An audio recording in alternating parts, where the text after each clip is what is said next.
Ready, start.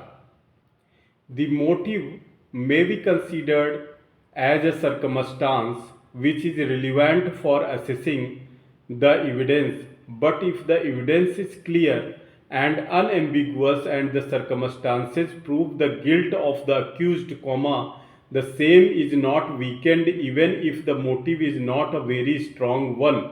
Full stop. It is also settled law that the motive loses all its importance in a case where direct evidence of eyewitnesses is available, because even if there may be a very strong motive for the accused persons to commit a particular crime, they cannot be convicted if the evidence of eyewitnesses is not convincing. Full stop.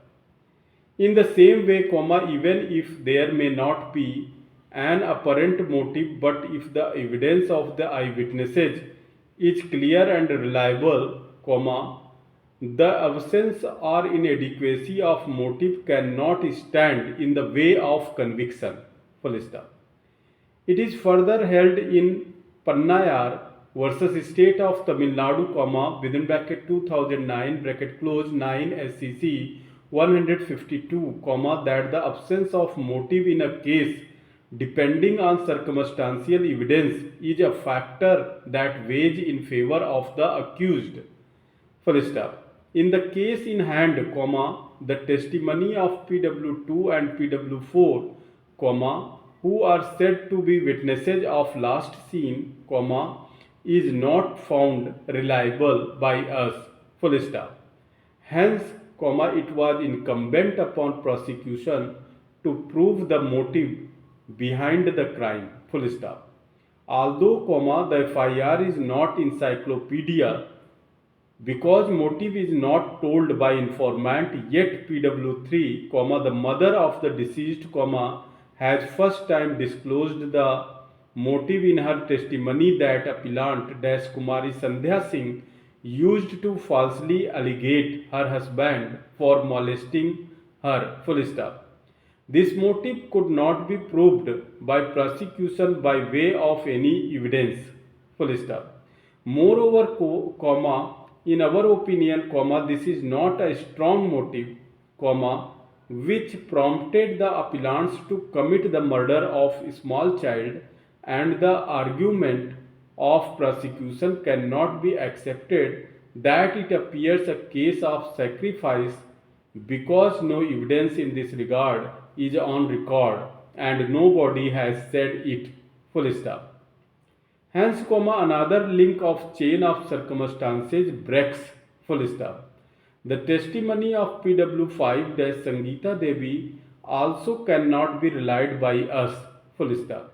She has deposed that appellant Kumari Sandhya Singh made extrajudicial confession before her. Full stop.